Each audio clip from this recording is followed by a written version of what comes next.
Hello friend, आज बात करेंगे पास्ट लाइफ केस स्टडी पर। यह पास्ट लाइफ केस स्टडी उन नवविवाहित दंपतियों के लिए है जो बेबी प्लानिंग कर रहे हैं और उन माता पिता के लिए है जो अपने बच्चों के भविष्य को लेकर चिंतित है।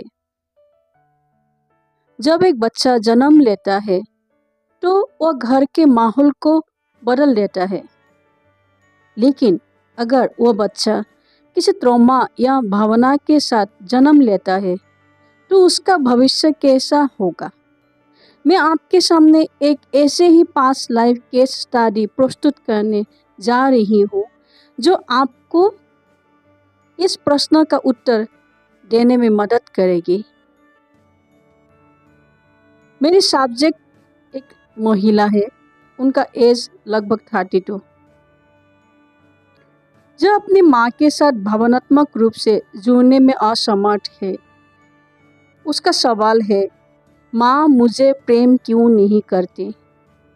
मैं माँ के साथ मन से क्यों नहीं जुड़ पाती? माँ मुझसे क्यों दूर रहती है? 32 एज तक वह अपनी माँ के साथ कोई भी भावनात्मक संबंध नहीं बना पाई।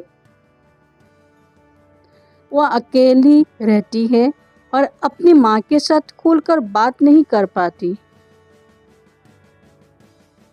माँ उसके साथ होते हुए भी अकेले रहती है, अपनी माँ के साथ खुलकर बात नहीं कर पाती। सेशन के दौरान मैंने सब्जेक्ट को पूछा, माँ के साथ जो रिलेशनशिप का इश्यू है वो किस लाइफ से आया? यह इस जीवन के पास्ट लाइफ से आया या किसी पिछले जीवन से? सेशन के दौरान सब्जेक्ट बोलने लगी, मैं माँ के पेट में हूँ, माँ दर्द में है। मैंने उससे पूछा, क्या आप जन्म लेने वाली है? सब्जेक्ट ने कहा, हाँ मैं अभी जन्म लेने वाली हूँ। मैंने उससे कहा, डिलीवरी के समय तो दर्द होता ही है। सब्जेक्ट ने कहा, नहीं, माँ को ज़्यादा तकलीफ हो रही है, माँ बहुत दर्द में है। माँ मन ही मन बोलने लगी, मैंने बच्चा क्यों जन्म दिया? मुझे बच्चा नहीं चाहिए। उसके बाद सब्जेक्ट रोने लगी। रोते हुए सब्जेक्ट बोलने लगी, यह मेरी इसी जन्म की माँ है। तब मुझे सब कुछ समझ में आने लगा कि उस पास्ट लाइफ में सब्जेक्ट के जन्म के समय माँ ने जो थॉट डाली थी कि मुझे बच्चा नहीं चाहिए या मैंने क्यों बच्चा जन्म दिया, तो वही से एनर्जी उस बच्ची के ऑब्सेशन मन में ट्रांसफ़र हो गई और उसके बाद वही माँ उसके इसी लाइफ में कनेक्ट हो गई। इसी कारण दोनों के बीच एक अच्छा बाउंडिंग नहीं बन पाया, ना ही माँ से खुलकर बात कर पाई। सेशन के दौरान मैंने कुछ हीलिंग प्रोसेस किया। उसके कुछ दिन बाद मैंने सब्जेक्ट से बात की।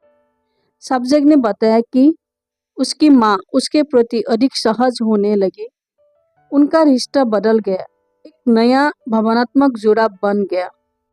गर्भकाल में माता पिता के विचार और भावनाएं बच्चे के अवचेतन मन पर गहरा प्रभाव डालती है।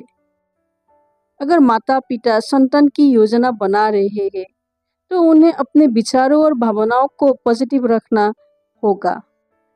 यह केस स्टडी आप लोगों के साथ साझा करने का मेरा उद्देश्य यही है कि अगर आप बेबी प्लानिंग कर रहे हैं तो पेरेंट्स को कॉन्शियस होना बहुत ज़रूरी है। प्लानिंग के दौरान या गर्भ में आत्मा का प्रवेश होने के बाद या जन्म लेते समय पेरेंट्स का क्या इमोशन है वही बच्चे में ट्रांसफ़र हो जाता है। एक बच्चे का सबसे अच्छा दोस्त माँ ही होता है, चाहे वो लड़का हो या लड़की।